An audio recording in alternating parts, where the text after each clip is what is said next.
नमस्कार दोस्तों, कैसे हो आप लोग। तो दोस्तों आज मैं जिस टॉपिक लेके बात करने वाला हूँ ये है आपका सार्विल जूनियर।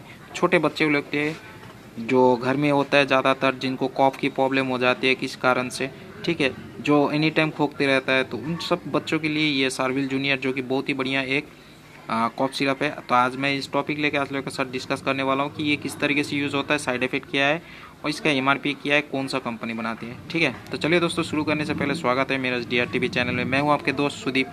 तो दोस्तों बच्चों में अगर सर्दी खोखी जो हो जाता है या फिर आपका थ्रोट इन्फेक्शन हो जाता है, जो खाना खाने के टाइम में दर्द हो जाता है, या फिर लंग में आपका कॉफ जो स्पुटम होता है वो जमा रहता है, तो इस सिचुएशन में अगर नॉर्मल बेबी का जो कॉफ होता है, ये कॉफ अगर आप ठीक करना चाहते हैं तो बहुत सारा दवाई मार्केट में आपको अवेलेबल मिल जाएगा। उसी तरीके का एक दवाई है जो कि सार्विल जूनियर, ये बहुत ही पॉपुलर दवाई है, मार्केट में कोई भी केमिस्ट शॉप में आपको मिल जाएगा।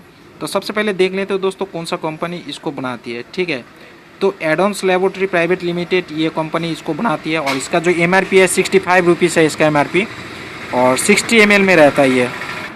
तो दोस्तों इसका प्लस पॉइंट यही है कि इसमें जो इंग्रेडिएंट्स दिया वो गया है वो मैं पहले आपको बता देता हूँ। इसमें टार्बोटोलिन सल्फेट है, एम्ब्रोक्सोल है, गुआफिनिसिन है और मेंथोल सिरप। यानी कि अगर टार्बोटोलिन एम्ब्रोक्सोल ये जो होता है अंदर में लंग के अंदर अगर कोई कॉफ जमा हुआ है तो उसको तोड़ के, और गुआफिनिसिन इसको धक्का लगा के निकाल देता है। मेंथोल दिया जाता है आपका थ्रोट को रिलीफ देने के लिए।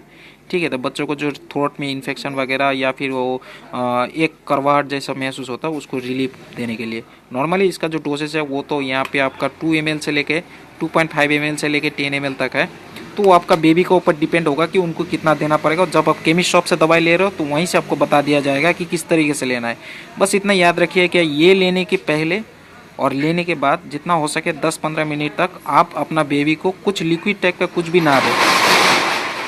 ठीक है, अगर आप लिक्विड टाइप का कुछ भी दे रहे हैं इसको खाने से पहले तो क्या होगा, ये खाने के बाद ये स्टोमक में चला जाएगा, और इसको लेने के कुछ देर बाद, मतलब इसको लेने के साथ साथ अगर कुछ लिक्विड पानी वगैरह कुछ देते हो बेबी को, तो फिर क्या होता है, ये जो दवाई है ये थ्रोट में नहीं बैठ के, हम लोग का इसोफेगस का जो नाली होता है वहाँ पे नहीं बैठ के ये स्टोमक में चला जाएगा।